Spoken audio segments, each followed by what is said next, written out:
bloody hell.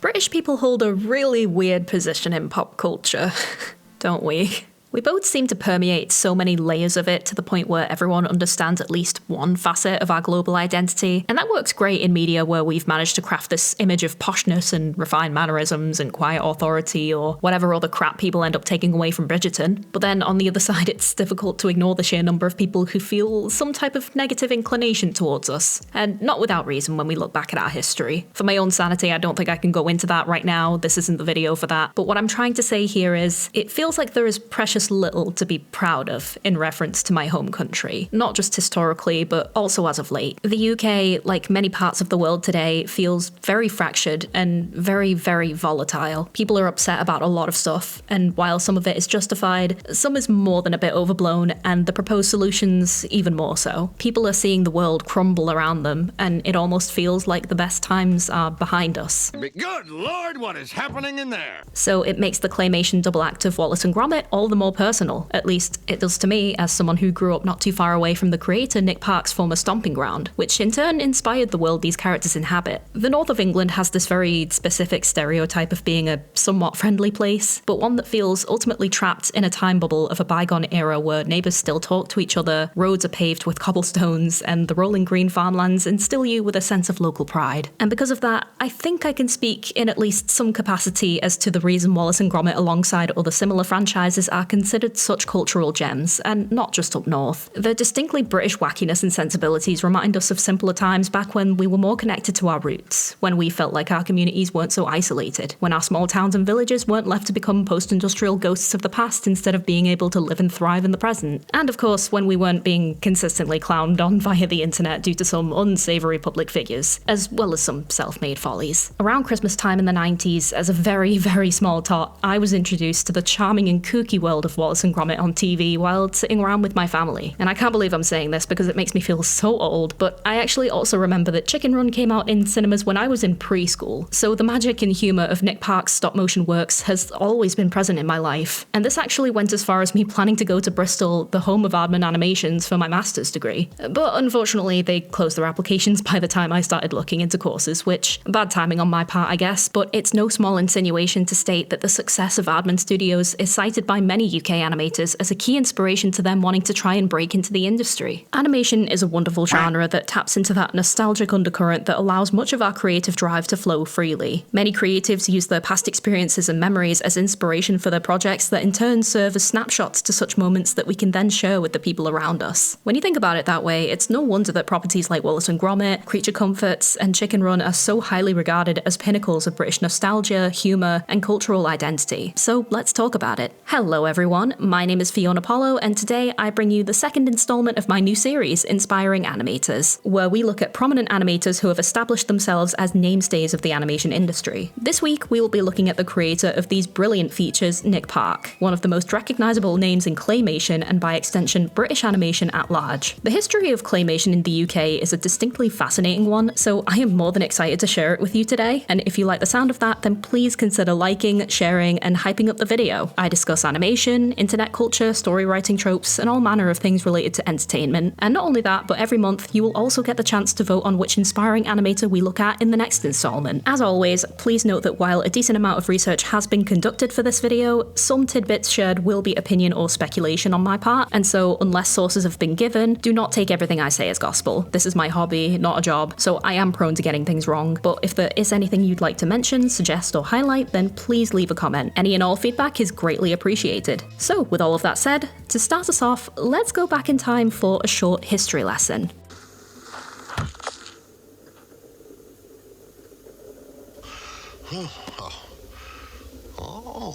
In order to grasp just how much of a cultural icon Nick became in the world of British animation, I think it's only fair to talk about this in tandem with the history of stop motion as a whole, due to just how intrinsically the medium has become tied to Britain's own sense of identity within the animation industry itself. Much like 2D animation, the beginnings of stop motion, and by extension claymation, are shockingly modern art forms, all things considered. It's more or less agreed that the beginnings of claymation in particular begin in 1897 with the invention of plasticine. Following the creation of an oil-based clay display in 1880 by German pharmacist Franz Kolb, the now widely recognised formula for plasticine was penned by an art teacher based in Bath called William Harbert, and he later patented the formula in 1899. Echoing Harbert's profession, the resulting product began to be mass-produced in the UK and was initially bought by schools to be used by children during art classes. Eventually, they also started to market plasticine as a children's toy by creating modelling kits based on various children's book characters, including Noddy, Mr. Men, and Paddington Bear. This led to a generation of children, and subsequently adults, who were now familiar with a distinctly tactile yet forgiving art form. You could mould the clay all you wanted, and provided it didn't get too dry, it would almost always remain malleable. And even today, many students will have messed with a similar product without even realising. If you were in school and you ever got to mess about with a spare bit of blue tack or white tack that the teachers would often use to stick posters to the walls, chances are you would have spent some time rolling it out into all different kinds of shapes. And I don't know about anyone else, but I was so mature, and I would always make little blue turds.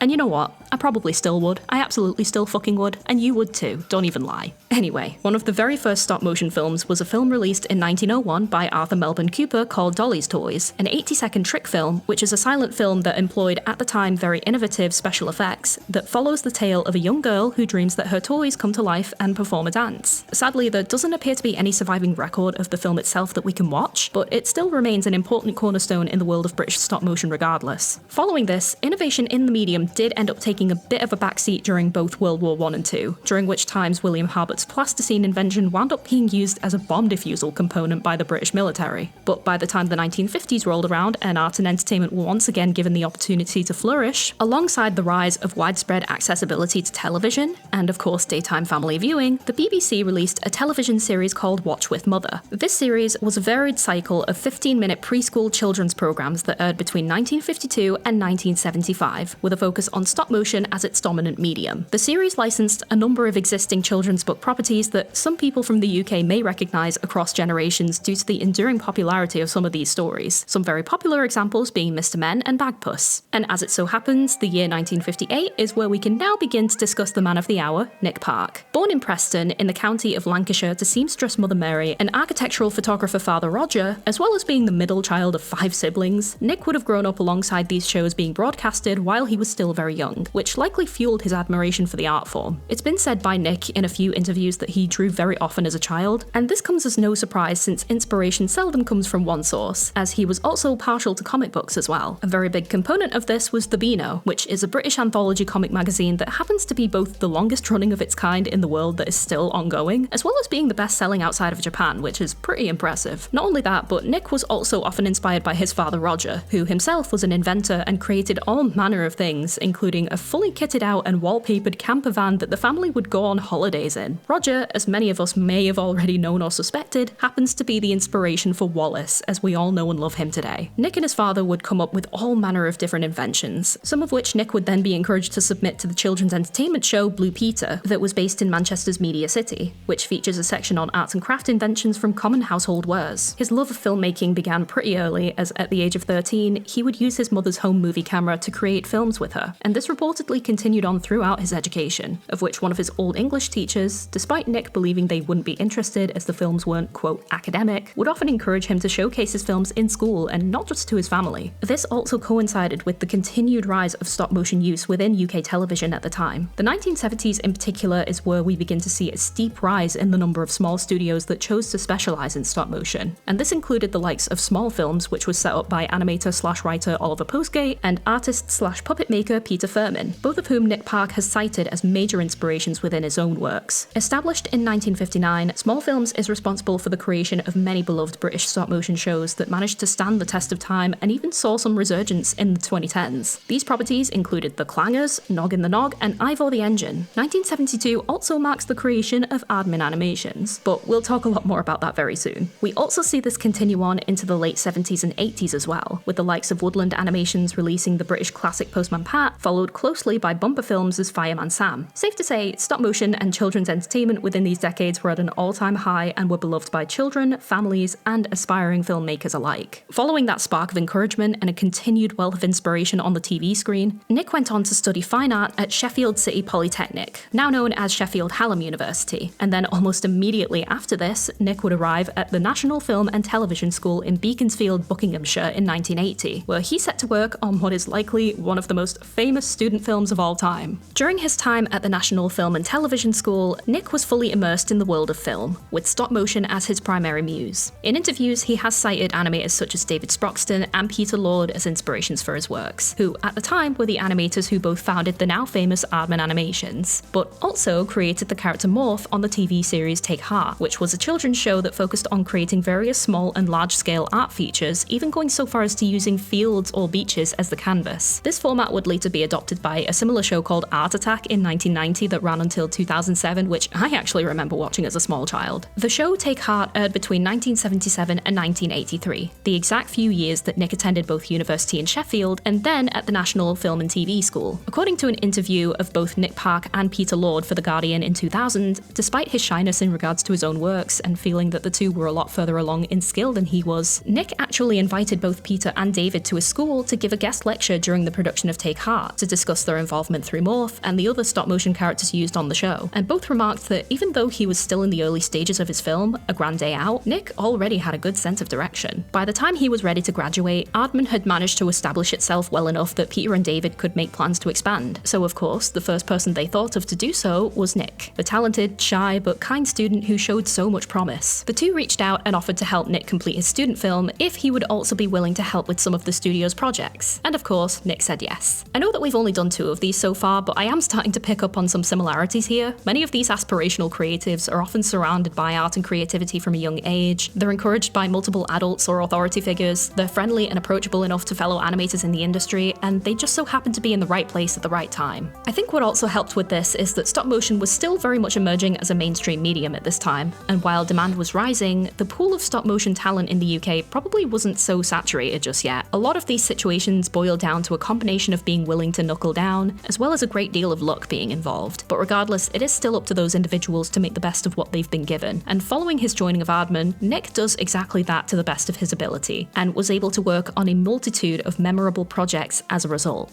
I don't want to be a pie. I don't like gravy. So just FYI, Nick Park has made a lot of projects and they're all really good, and most of them have won a lot of awards and they're all very well known. So we're just going to focus on the most well known ones, and we're also not going to go insanely in depth. Hopefully just enough to give you guys a couple of fun facts.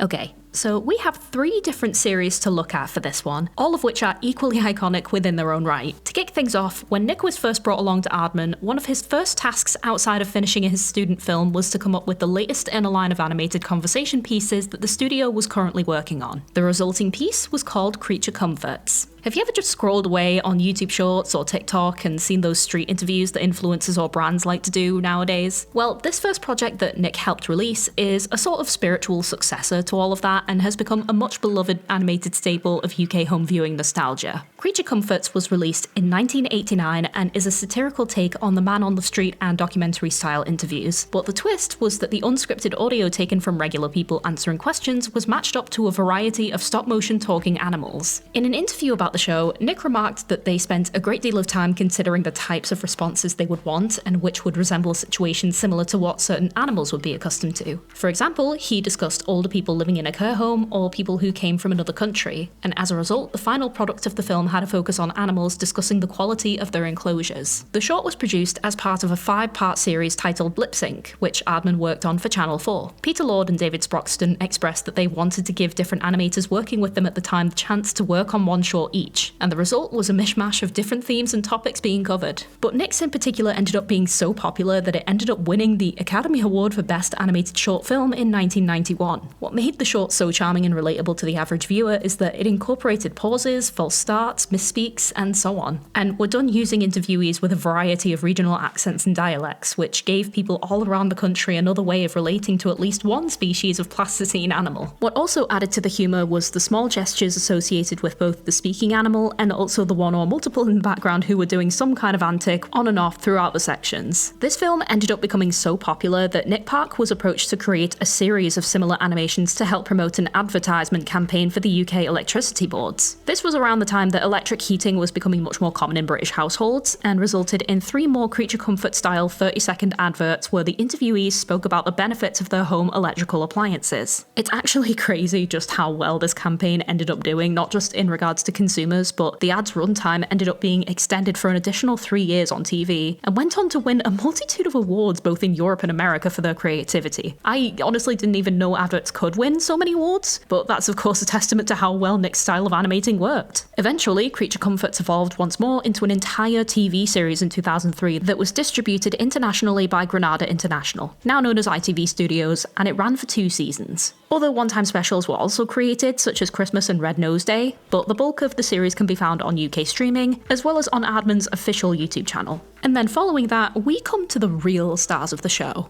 Wallace and Gromit was first conceptualised during Nick Park's student days, with the rough idea of them taking shape within his student sketchbook. Though not without some notable differences. Gromit was originally a cat, and Wallace had a moustache. I don't think I can picture him with a moustache, can you? The premise was fairly simple. Wallace is an eccentric bachelor who loves little more than Wensleydale cheese and working on all manner of inventions, while his faithful companion Gromit remains by his side to ensure his owner doesn't end up accidentally offing himself. Together, they brave scheming penguins, cakes disguised as bombs, and cheese-loving rabbits. Specifically, the idea of them took hold while Nick Park worked on his studies, and eventually formed the basis of A Grand Day Out, which later came to the forefront of Nick Park's creative energy after a 3-week internship at Elstree Film Studios, after seeing how the practical effects there were done. Although we couldn't quite find a date for when Nick Park did this 3-week stint there, A Grand Day Out took 6 years to make and was released in 1990, so a guesstimate would be that he interned there in the mid-1980s during his time at the National Film and Television School, and he potentially witnessed the effects used for either The Muppet Show or one of the Indiana Jones films. Or maybe even both, we don't know. This is of course only a guess from my wonderful partner who offered to help me with this video's research. Thank you, sweetheart. But please feel free to chime in if any alternative sources are found. As we already mentioned previously, Nick teamed up with the founders of Aardman Animation when he realised the scope of his project after they were invited to give a talk at his school. It was during this time that Peter Lord and David Sproxton were shown the incomplete project, and history was made as they relocated to Bristol to complete the project after being given the resources by Aardman to do so. A Grand Day Out was finally released on Christmas Eve 1990 on Channel 4, and was nominated for an Academy Award later that year. From there, the iconic duo spawned an entire multiverse of classic shorts, which were then showcased to the world. The Wrong Trousers in 1993, A Close Shave in 95, and A Matter of Loaf and Death following in 2008, along with a 10-episode short series called Cracking Contraptions in 2002. They even had a cinematic release of Curse of the Were-Rabbit in 2005, though Nick had less creative freedom within this film due to it being distributed by DreamWorks. He apparently received quite a few notes from them which caused him no small degree of stress, asking for continuous small changes or alterations, including one insinuation that Wallace's car should be trendier.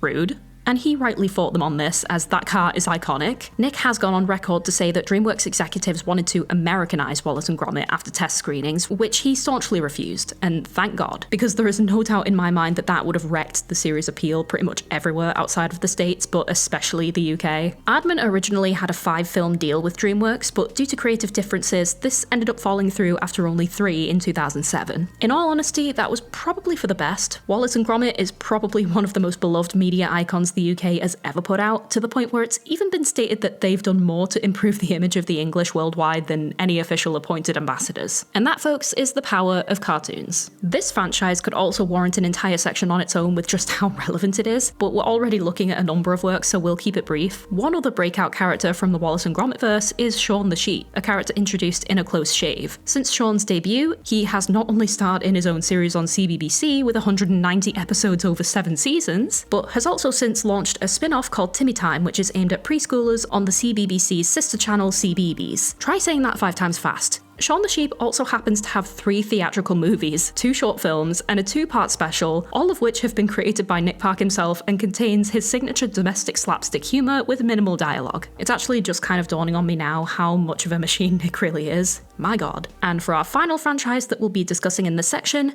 and also circling back somewhat to DreamWorks, we have Chicken Run. Released in 2000, written by Nick Park and directed by both him and Peter Lord, this was Aardman's first feature-length film, and they teamed up with DreamWorks and Path for its distribution. According to both Peter Lord and Nick, they had to pitch the idea for Chicken Run at a dinner with Spielberg and Jeffrey Katzenberg. For reference, it was indeed a chicken dinner. And to do so, all they had was one simple line. It's an escape movie with chickens. It can't really get much simpler than that, can it? Luckily, that was all they needed, as Spielberg told them that The Great Escape was one of his favourite films. There were actually a fair few larger studios vying for the bragging rights of producing the film, including Disney and 20th Century Fox, who had helped to produce some of the earlier shorts. But they were won out by the tenacity of Jeffrey Katzenberg, who had wanted to have a hand in Wallace and Gromit since witnessing the series' speedy rise to acclaim during the early 1990s. So much care was put into the production of this film, extending to the film crew, moulding the puppets themselves. In an interview with James Moore, a quote, mouthbeak replacement coordinator, he recalls his time working on Chicken Run and saying that all the characters have cowls, so scarves, necklaces, or something around their necks, and this would basically hide a seam where the head would come off, and a different head on a stick with a different expression can replace it. But within that head, there are removable mouthpieces that could also be changed as well. This method was used in The Nightmare Before Christmas as well in 1993, and ended up being adopted by other future stop-motion films as well, as it helped to maintain consistency in the characters' faces and also saved quite a bit of time. Some other notable films include Corpse Bride in 2005, Coraline in 2009, and, of course, by Wallace and Gromit as well. Like I said earlier, I remember this film coming out before I officially started school, which is crazy to think about, but something that has always stuck with me, and probably many others, is that like Wallace and Gromit, Chicken Run employed much of that familiar, distinctly British humour and charm that have consistently remained staples of Nick Park's works throughout his career. Unfortunately though, there did happen to be a tragedy involving the warehouse that held most of the original items from many of their films. In 2005, news emerged that an electrical fault within the warehouse ignited a blaze that destroyed a large portion of what was inside, including props, models, character sheets, storyboards, and so much more. David Sproxton stated in an interview that a lot of the original sets were there, including several panels of original storyboards, and that, in a way, is the biggest loss. It's basically a ready-to-go exhibition, and sadly, that's been destroyed. Nick himself even commented that even though it's precious stuff and it's nostalgic, and it's dreadful news for the company, in light of other tragedies, it's not a big deal. And thankfully, it doesn't appear that any people were injured, but following this, it made the films themselves all the more precious as something to ensure is properly archived, even despite their popularity. That aside, there is so much more we could talk about in regards to these projects that I genuinely just do not have enough time to go over, but I think we can all agree that this is quite frankly an incredible portfolio of work for one person. Many of Nick's projects have won numerous awards, been highlighted as beacons of UK pop culture, and worked to put a smile on many faces by virtue of just being fun and silly and reminding us that there are things in life worth laughing at. With all of that said, we're not quite done yet, so let's move along to our deconstruction of Nick Park's art direction.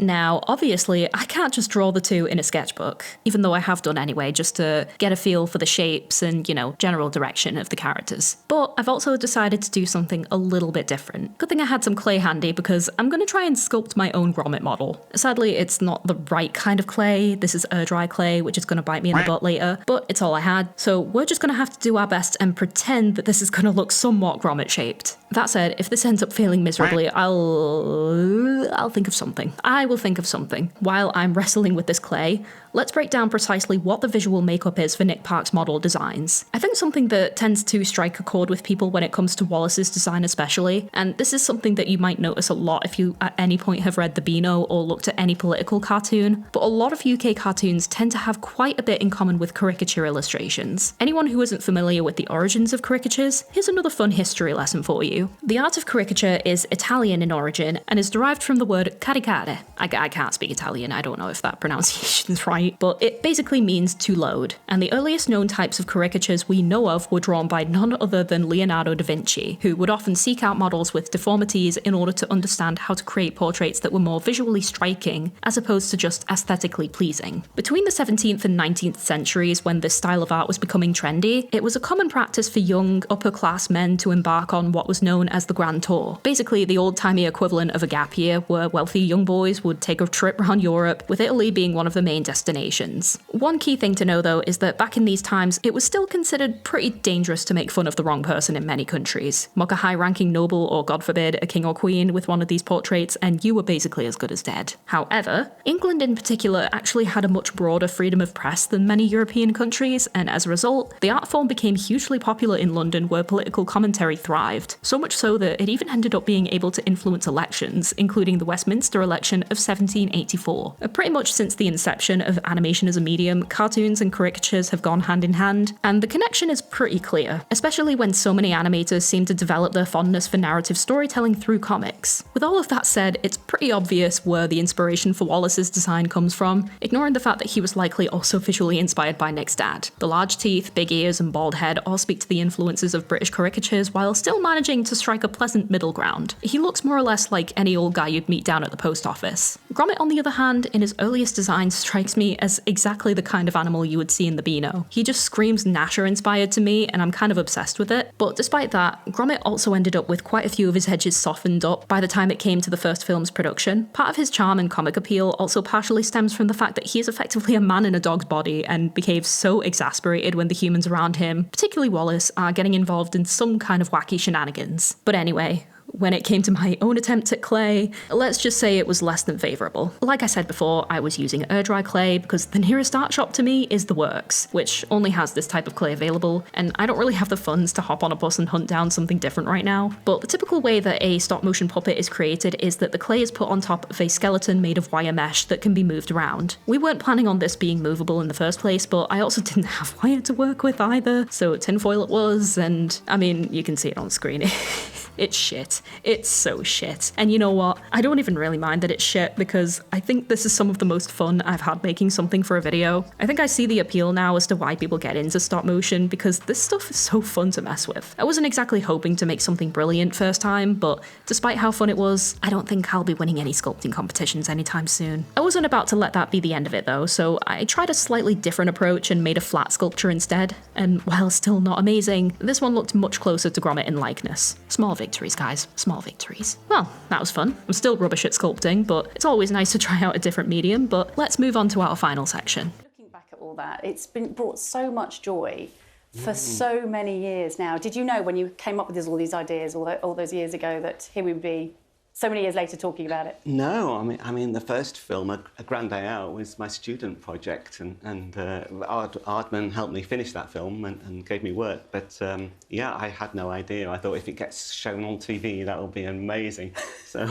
As of 2026, Nick and Aardman will be releasing another film in the Shaun the Sheep franchise titled Shaun the Sheep, The Beast of Mossy Bottom. A sequel of the original film, it's projected to be released sometime in autumn this year. I'm obviously a bit too old to comment fully on the Shaun the Sheep movies, but if it receives a similar reception as the original film and TV series, then I would say that it's going to be another successful film under their belt. In addition to this, there is also apparently going to be a collaborative film between Aardman and Gurinder Chadha, the director behind the UK cult classic Bend It Like Beckham. From what we know so far, the film will focus on an Indian elephant from Kerala called Bodhi, who wishes to become a Bollywood dancer. There don't appear to be many other details released yet, and the article I found was from 2021, so it's unconfirmed if the film is still going ahead. But as we all know, animation is a very time-consuming medium, with stop motion being even more so. But if it does go ahead, then I think that would be a truly remarkable project. Nick Park has had a long and insanely successful career, and throughout it all, nearly every interview I could find where people commented on him as an individual said more or less the same thing as his colleagues at Aardman. He is a kind, soft-spoken person who is one of the best at what he does, and I think that's just as grand of a legacy as his numerous projects. I don't know how many more films we're going to see from Nick in the future, as he is around 67 now, but I can say with certainty that he has left a mark on the animation world regardless of whatever he chooses to create from here, and like many other fans of his work, I'll be eagerly awaiting to see what that might be. Finally, I just want to reiterate my point at the beginning of this video that, as someone born and raised in the northwest of England, it has been incredibly difficult to find anything that could make me reliably say that I am proud of my country. And that in turn can also make it difficult for so many to try and preserve some of the better parts of it in their minds that aren't so heavily marred in division and hostility. For what it's worth, I am so grateful to be able to discuss today's topic with you. Stop motion isn't going to save or revolutionise the world, obviously, but it's important to the Nick Parks and the Aardman Studios and the animation appreciators of the world who try to lift up and connect us to each other. It's funny how claymation animals and wacky inventors are able to bring us together on such a surprisingly profound level. So all that's left to say on that is thank you for watching, and I hope you enjoyed this video. There were so many parts of this where I got slapped in the face with so much nostalgia or old memories that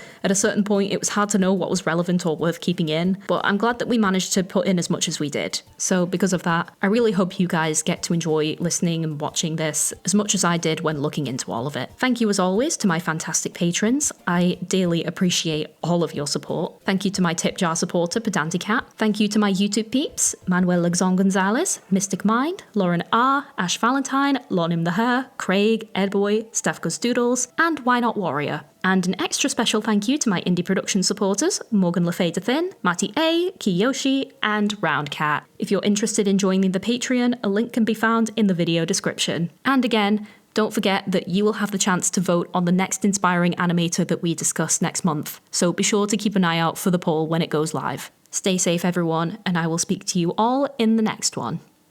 Bye!